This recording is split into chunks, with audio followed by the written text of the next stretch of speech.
Hello everyone, this is a quick look at my latest little scratch-built diesel electric locomotive, Lego locomotive. This was done on stream live between Twitch streams and Patreon streams, and I worked on it entirely too long. I've been working on this for weeks and weeks and weeks, and I don't consider it to be done, but I do at least finally, as of just today, consider it to be done for now. This one I went into as a project without knowing exactly what I wanted. My main goal for this was to make a fairly beefy looking, mostly American looking, compatible locomotive to go with my Southern Pacific inspired one. That was the last big one that I did. I'll bring that into the screen here in a minute. And this does take some inspiration from an earlier Southern Pacific livery, just like the previous one that I did, but this is earlier, still bringing in the red, the black, and also the orange. But I, once again, as usual, was not trying to do a replica of any one specific thing. These stripes here started out one way, they changed again. I've spent way too much time trying to get a steeper angle with a bunch of stacked pieces that were offset by a half. I felt like I was getting so close to it, but in the end, it just was not working out. This works out so much better for me. This is going to be a hybrid locomotive. So this is actually a powered truck back here. Power functions motor unit back here.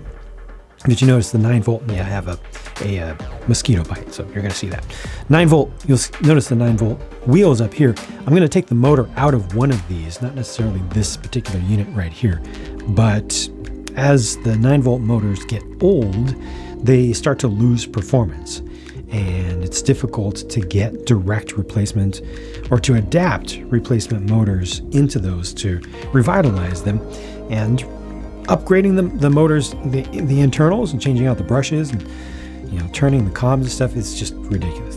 There's tiny little Mabuchi, like 280 sized flat-sided motors, and they're sealed cans, and it's really honestly not worth it. But it is definitely worth it to turn them into power pickups, which I've done before. I've done at least 1 or 2 of my passenger trains have run that sort of setup where they're picking up power from the rail and then just shifting it over via internal cables to power functions, a power functions motor. And there are plenty of these on the market.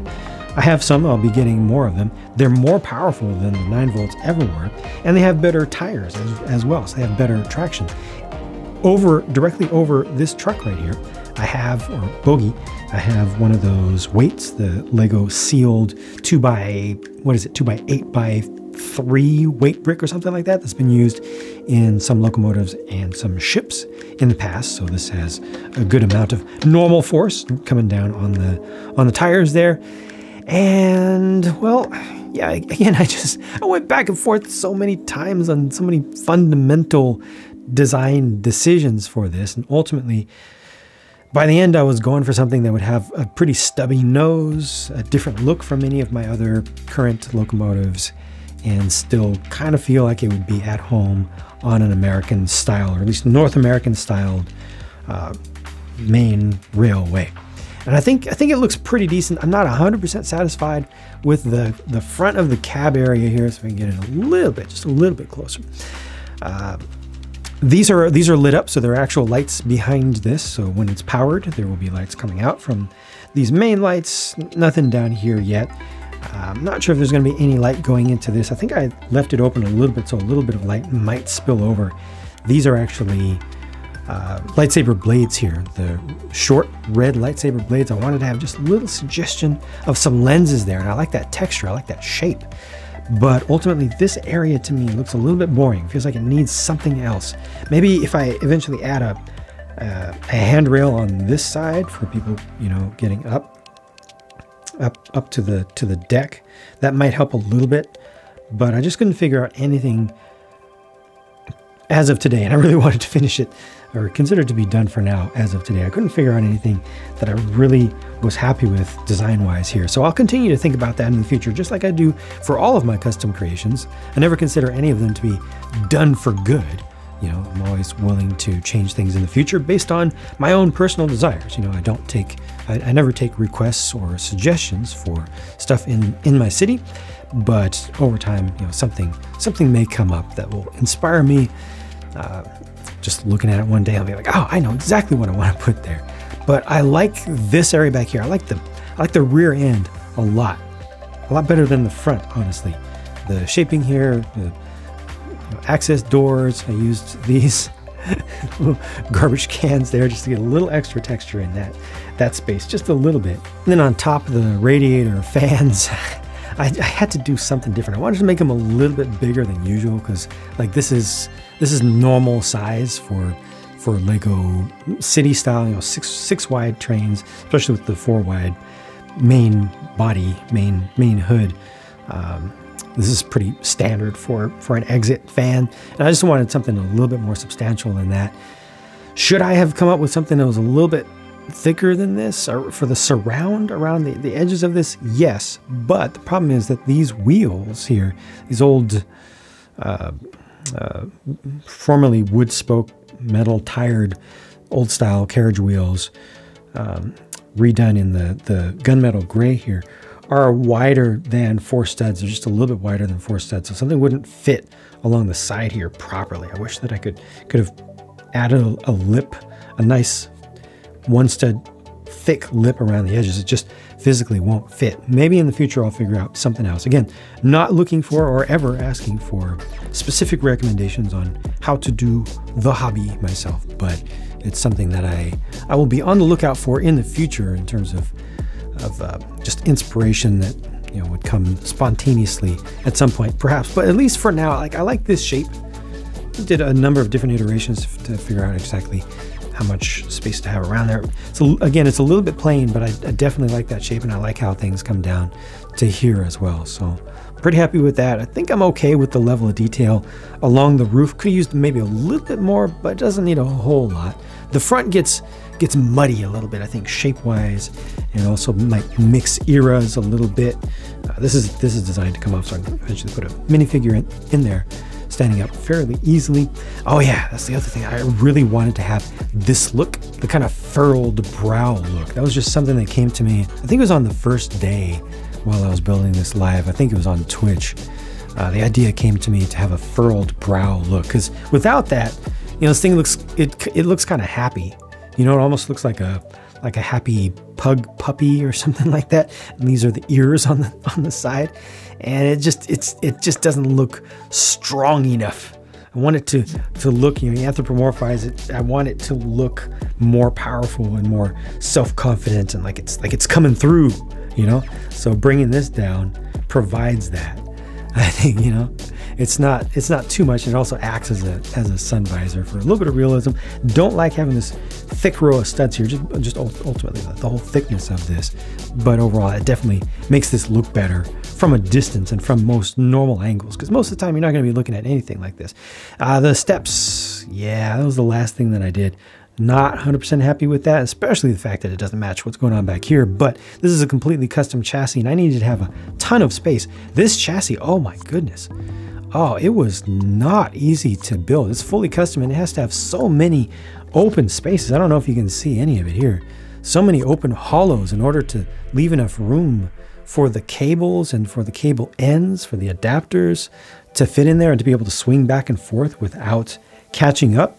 I had to leave that extra hollow space around the edges as well, just for when this goes into turns like that, so it doesn't pop under there, including being able to go over slight changes, you know, slight bumps, because no rail is perfectly flat and smooth ever. So you need to have accommodation for some things to go not exactly as planned. Sorry, that is not maintaining focus. There we go. But there you can see the cable that, you know, it needs to be able to move back and forth. And then there's another one for the power delivery. So yeah, it's just very difficult, more difficult I feel than I ever wanted it to be, making the chassis. And ultimately for the steps, which is what I started out talking about here, they have to separate like that. But at least they're not catching up on anything. So function is very, very important. Form is important to me as well, but it's got to function first. And this will work as somewhat of a template for my hybrid powered locomotives in the future, where I will be doing more of these as more of my 9-volt motors wear out, or I might even get some old broken down 9-volt motors that don't work anymore, that barely work anymore, for cheap, and just convert them over for power pickup like this, so that I can run really, really strong trains for many years to come without worrying about wearing out any of my precious 9-volt motors, until FX Bricks comes out with their brand new 9-volt motors, which I've been looking forward to for, what, a year, 2 years, something like 2 years since they first announced that they were taking on the project. Still looking forward to it. And when they come out, no matter how many of these things I've set up with hybrid power, I will still most likely buy all the FX Bricks ones, because it sounds like they're going to do a really, really, really good job. And I love the 9-volt system. I absolutely love it. It is fantastic. It is the way to run a large dedicated layout. Let me zoom this out a bit so you can compare it to the other thing. Being able to just walk into my city room and say, okay, I'm going to run the trains for folks now.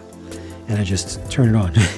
And it just goes for however long. Hours. I never have to worry about taking a locomotive apart in order to get in and access the batteries inside. I never have to worry about batteries running out while they're running. It just goes. It goes any speed. I can go faster than because I can pump up to 12 volts into the tracks. I can go faster. I can go slower. I can do all kinds of stuff.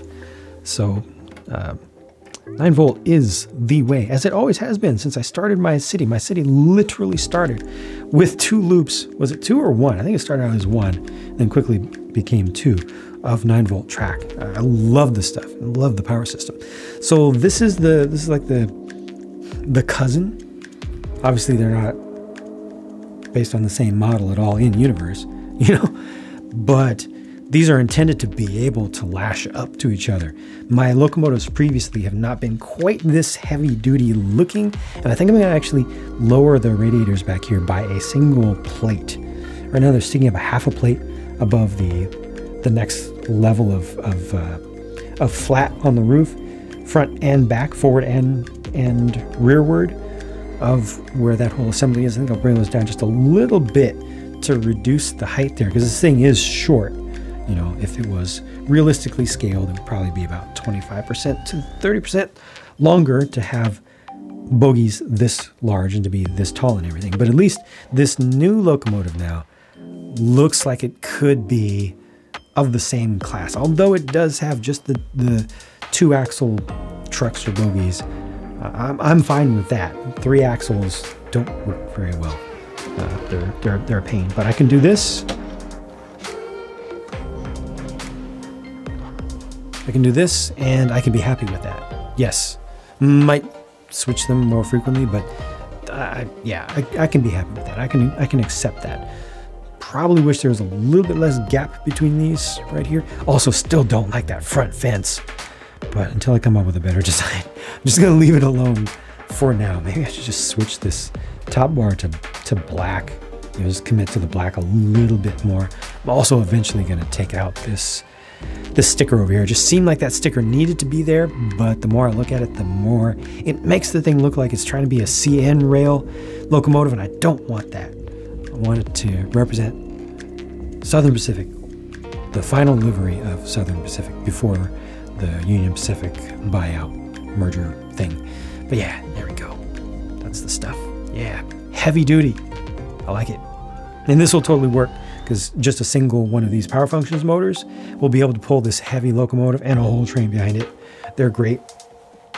Yeah, that's it for now. I'll change stuff on this in the future. Can't show it to you running right now because I'm still finishing up the completion of my table lowering on one side of my updated layout, but the layout is now complete. Everything is connected up thanks to the slight modifications to just a few cheap pieces of track. It was super easy and is perfect.